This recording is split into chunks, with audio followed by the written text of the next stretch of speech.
Olá, o Memórias da Medicina desta semana entrevista ao médico Francisco Barreto, mais conhecido como Dr. Chicão. Ele se formou em 1965 na Universidade Federal de Pernambuco, se especializou em clínica médica, foi para a Califórnia se especializar em 69 e é considerado o papa da clínica médica aqui em Pernambuco. É conhecido também como Sherlock Holmes da medicina. Doutor Francisco, como foi que surgiu esse desejo, essa vontade de fazer medicina? Isso é uma coisa esquisita, foi muito cedo na vida. Eu acho que tem determinantes na própria casa.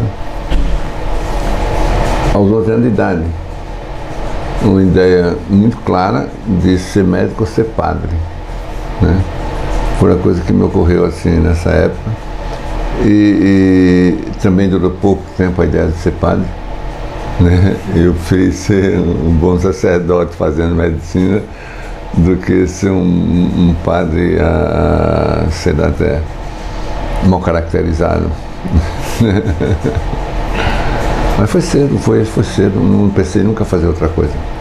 Quando foi que o senhor desistiu de ser padre? Também na mesma época, aos 11 anos. Durou pouco essa ideia, né? Mas eu acho que continuo um sacerdote, como médico, né? Entende? De certa forma, está na vocação. Tem coisas semelhantes, né? De ajudar a alma humana. Essa coisa, eu poderia ajudando também a tratar das pessoas doentes. E a clínica médica, como foi que entrou na sua vida? Como foi que isso aconteceu? Eu acho que a clínica médica entrou como parte assim de meus defeitos, né? A clínica geral. Eu sempre fui uma pessoa com desordem de atenção, né? Que tinha que me empenhar bastante para assim uma atenção flutuante em muitas coisas, né? E acho que essa coisa me trouxe como benefício ser um generalista, né? Do que ser um especialista de se aprofundar numa coisa só. Então foi mais meu defeito, como desordem de atenção, uma pessoa distraída, desligado, essa coisa assim. Seria como se o senhor tivesse um déficit de atenção? Uma desordem de atenção, uma desatenção flutuante, que sempre tive. Como se eu não, como eu tenho. O senhor falou da clínica médica, né, de como ela entrou na sua vida, mas a gente nota que a clínica médica ela passou por uma fase em declínio, né? Assim, as pessoas, os futuros médicos, os estudantes, eles não queriam mais fazer clínica médica, talvez por não querer saber de tudo, economicamente não ser viável. Como é que o senhor explica isso? Por que isso aconteceu? A clínica médica, na realidade, passou uma fase ruim, não por falta de valorização dela, como do espaço dela, mas o espaço tornou-se mais curto porque era um espaço que exige muito, né? Além de exigir muito, mais responsabilidade, mais compromisso, mais sobrecarga emocional muito grande, mais burnout, né?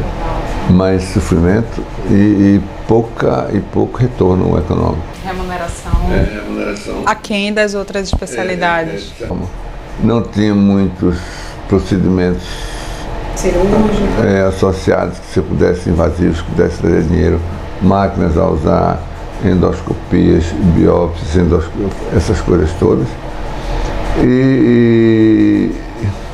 Né? Difícil manter uma atualização, então foi de certa forma sendo procurada por especialidades mais simples. Na medida que foram surgindo serviços invasivos ou não invasivos, máquinas como ultrassom, ecocardiograma, tomografias, outras coisas, especialidades mais simples como dermatologia. Dermatologia houve momentos que foi a especialidade mais procurada. Bom retorno, né? E pouco sofrimento do médico. Que o médico sofre também com o paciente. É difícil dar um diagnóstico raro ou difícil no sentido emocional? Dar um diagnóstico raro? É difícil? Para o médico não é difícil, não é difícil, porque há um certo treinamento em relação a isso. Você tem um diagnóstico, a obrigação de passar para o outro. Há um sofrimento em relação a doenças que têm uma má reputação por serem graves, fatais, socialmente. Tem um valor social muito ruim, doenças que vão matar, são mortais, são incuráveis. Isso tudo torna difícil de viver, tanto o doente quanto o médico, né? Tem preconceitos sociais em relação a isso também. Mas é a especialidade que mais se vicia em drogas. Alcoolismo de fim de semana é relativamente comum. O médico? É a especialidade que mais não só se vicia em drogas, mas que mais se suicida. Isso é comprovado em pesquisa? Tem trabalhos, eu estou falando de trabalhos publicados, que há mais desistência ao longo de 20 anos que começa com médicos. A que o senhor atribui isso? Ao desgaste emocional mesmo? Ao preço se paga por ser médico. É isso aí. Não é que ele vem a clínica médica ser médico. Clínica médica é uma das mais pesadas disso, né? Ser médico em geral, né? De modo geral. O suicídio é 5 vezes maior do que o da população normal. O suicídio na classe médica. 5 vezes maior do que na população que mantém sadia. Isso ninguém sabe, né, doutor? Assim, a população ela tem uma ideia essa coisa glamourosa do médico, né? Esquece um pouco desse lado que existe, que é real, mas que as pessoas não imaginam o que acontece. Você vai escolher viver junto de uma coisa mais desagradável da vida, que é o sofrimento. Não é a alegria, não é a felicidade, é o sofrimento, é a dor, essa coisa. E isso tem seu preço, tem seu peso, mexe, né? O suicídio é tão frequente, comparável quase só a alcoólatras que se suicidam mais no mesmo ritmo do médico, mesma frequência. E quase 3 a 5 vezes mais do que na população normal. Uhum. Voltando um pouco para a sua especialização, que foi na década de 60, no final da década de 60, o senhor foi para a Califórnia. O que de mais diferente assim, chamou a sua atenção entre a medicina que era feita aqui na época e a medicina feita lá, né? Que foi onde o senhor se especializou? Naquela época, sim, não havia uma diferença tão marcante quanto existe hoje, né? Em relação ao desenvolvimento tecnológico, que não era tão grande. Mas já se pensava numa medicina assistida por computador, era mais organizada, sobretudo. Além da organização, a coisa mais importante é o traço cultural da sociedade, né? A sociedade americana é uma sociedade dirigida para resultado, um achievement. Quem não teve achievement é excluído. Está fora do mercado. E quem consegue fazer o que se exige, né? E puxar o trem, realmente, fica aceito. Não importa credo, não importa cor, religião, classe social, foi bom ficar. Foi bom conseguir. Por outro lado, você pode ter gênios, se não conseguir resultados, também são queimados, afastados. Que aí são excluídos do mercado, mas aí vão para outras áreas como pesquisa, academia, esses profissionais lá, mesmo na academia. Em qualquer canto eles têm que ter resultado. Uma sociedade muito exigente em relação a isso. Então isso na profissão, isso marca. De certa forma, eu acho que foi talvez a parte ruim da sociedade americana que eu trouxe. Foi buscar resultado. E o senhor foi contaminado? O senhor se impregnou disso ou passou? Claro, não sei se por ela, apenas firmou um pouquinho isso. De resultados, eu acho que essa coisa somente foi consolidada, eu diria assim, né, de ter resultado nas coisas que você faz. 3 anos depois, acho que 3 ou 4 anos, o senhor começou um trabalho... Não, eu voltei para a universidade. Aqui em Recife. Eu voltei para a Universidade Federal de Pernambuco, na cadeira de Clínica Médica, onde eu tive um grande mestre, foi o professor Amaury Coutinho, que era Amaury Coutinho, que, de certa forma, ele foi profissionalmente padrinho meu e de Vitorino. Porque ele era o melhor clínico da cidade, também na época, o melhor professor de clínica médica também das universidades, e não tinha filhos homens fazendo medicina. Então ele adotou a gente, a minha Vitorino, e nos deu todas as chances possíveis, né? Trabalhamos na cadeira dele. Vitorino ainda é professor universitário. Eu deixei, né, em 80, muito mais... Deixei com medo de me fossilizar.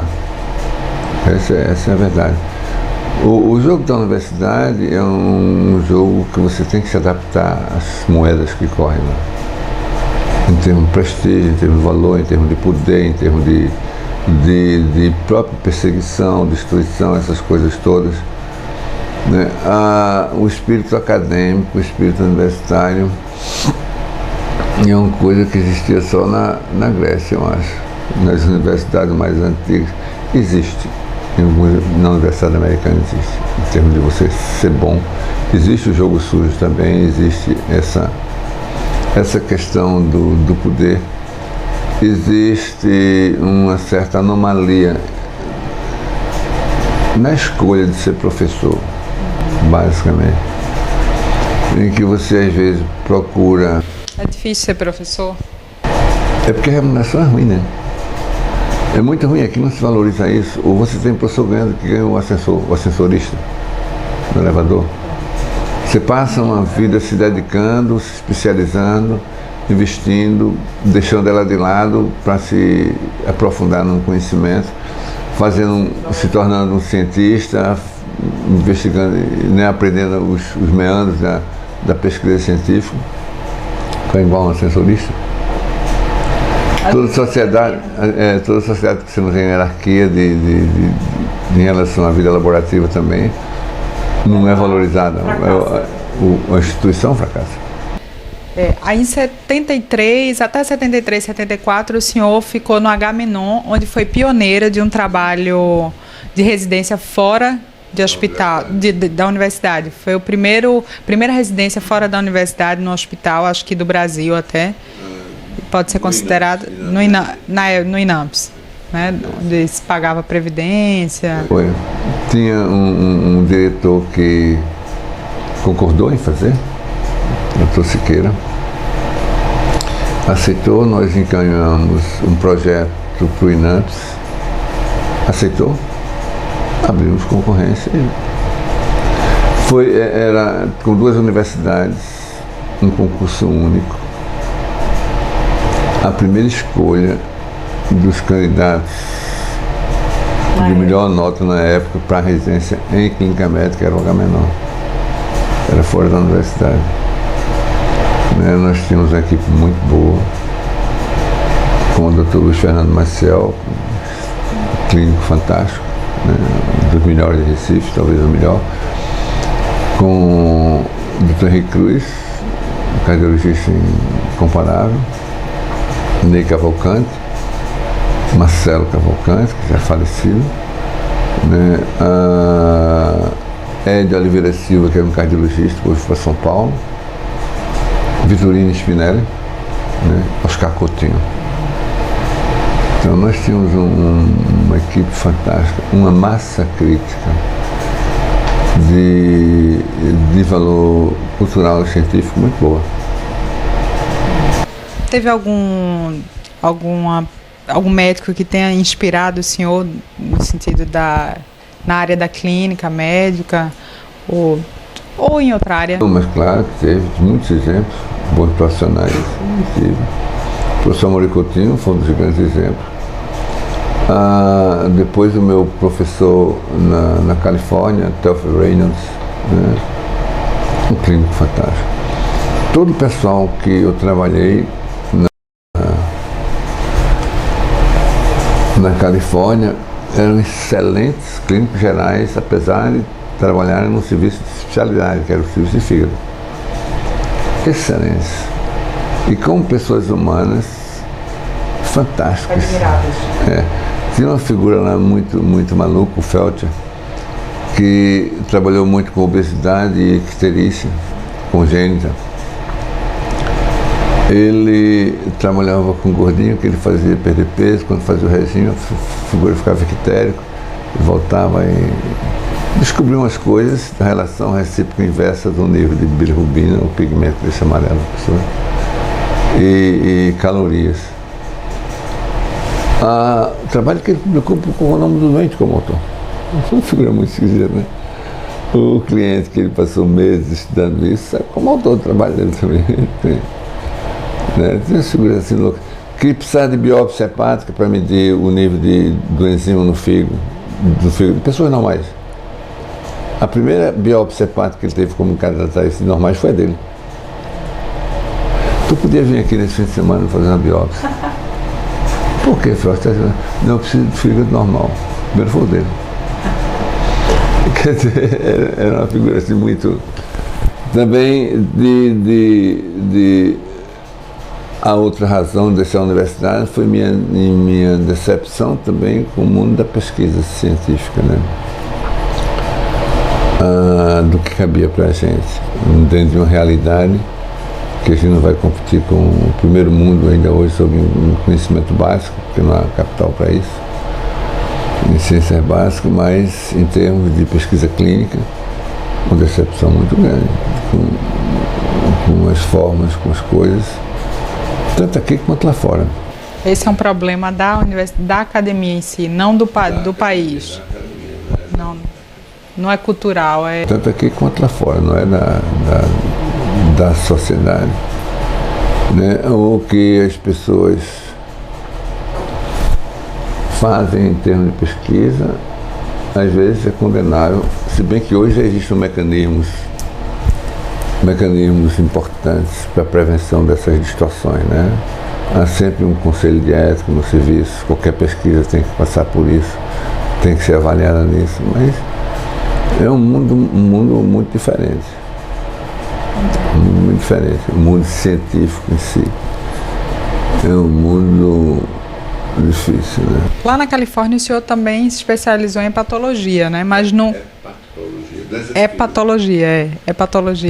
Mas o senhor nunca exerceu essa especialidade? Como profissão primeira, não. Eu sempre fui, minha vida inteira, clínico geral. Sempre.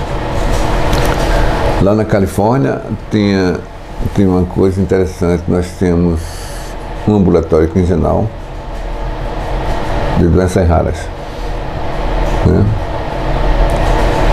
Isso me deu uma certa intimidade com doenças mais raras. Quinzenalmente a gente tinha, o que me fez também criar aqui no Hospital Português por doentes mais esotéricos que a gente vê na enfermaria, que é um ambulatório de doenças raras aqui também. Mas era interessante, me deu uma certa intimidade boa com coisas pouco comuns, né? Lá.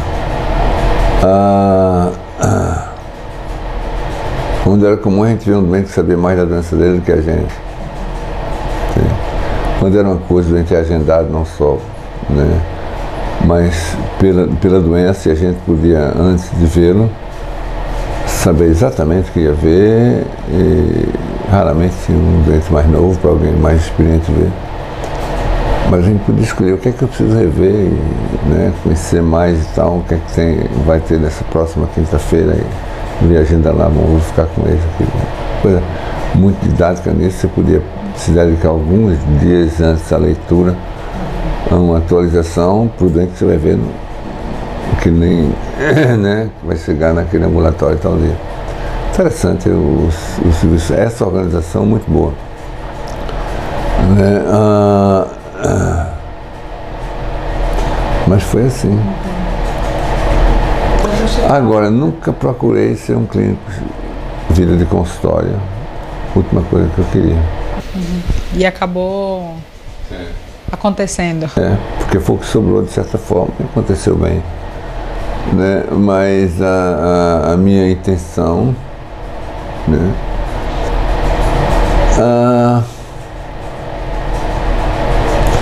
A minha intenção era trabalhar numa organização, numa instituição, fazer pesquisa. Não fui pesquisador, e meu destaque maior foi na prática, solo prática na clínica, né? Não, assim do ponto de vista de sociedade, mas assim, na realidade a coisa melhor que eu fiz foi a residência médica, fora da universidade, né? Como pretendo fazer aqui no português também. Sim, é um projeto de implantar a residência aqui, né, no Hospital Português. Já está em andamento esse projeto? Para quando seria? Foi solicitado ao MEC. Hoje o MEC controla isso tudo. Né? O MEC fez alguns requisitos que a gente está se adaptando. Aí provavelmente vai sair. Partindo um pouco para o lado pessoal, eu sei que o senhor adora escrever, já publicou 2 livros e agora de poesia. Quando a gente chegou aqui, ele estava escrevendo aqui no computador algumas... Sim. É uma poesia também? Não, não é bem não, é um texto que eu queria mandar para os filhos, de certa forma, que eu tenho filhos morando fora. Né? Sobre o nosso aprendizado difícil na vida, de que nós não podemos protegê-los sempre, nem de tudo. É difícil não ter esse poder, né? É um aprendizado importante, né? De reconhecer isso. E é importante para que a gente possa saber que o mundo do cuidar e proteger leva à destruição do outro, né? Se a gente passa dos limites, é bem provável que isso aconteça. Acontece. Tagore dizia que Rabindranath Tagore é um escritor indiano. Foi Nobel de Literatura com 35 anos, em 1910, 1911. E ele dizia com propriedade muito grande que na construção da pessoa é muito mais importante a queda e a superação, levantar, sacudir a poeira e ir em frente, do que o aperto de mão no sucesso. Um aperto de mão somente no sucesso torna as pessoas covardes. Entende? Isso é com muita propriedade. Além da escrita e da poesia, o senhor tem como hobby tocar piano? Mal, mas toco. Graças a Deus é uma coisa doméstica. Só toca em casa? É uma coisa doméstica. Família, só quando a família está reunida ou gosta de tocar sozinho? Não, só. E muito estimulado pela minha mulher, que ela tem uma boa voz e gosta de música, né? E canta. Aí o senhor toca e ela canta. Exatamente. Né? Assim, na intimidade da gente, toda manhã eu toco um pouco, toda manhã ela pede uma música. E é agradável. Não é bom de ouvir porque eu toco mal, mas... Mas se ela pede é porque não é tão mal assim. A tolerância que a gente tem um com o outro permite que a gente tenha esse lado bom. Bom, doutor Chicão, eu queria agradecer a sua participação aqui com a gente. Muito obrigada por ter aceito o nosso convite e por tudo isso que o senhor pela contribuição que o senhor deu à medicina e aos pacientes que o senhor já ajudou aí ao longo dos anos. Eu fico feliz, né, por essa oportunidade, né, de dividir um pouquinho, repartir essas coisas da vida.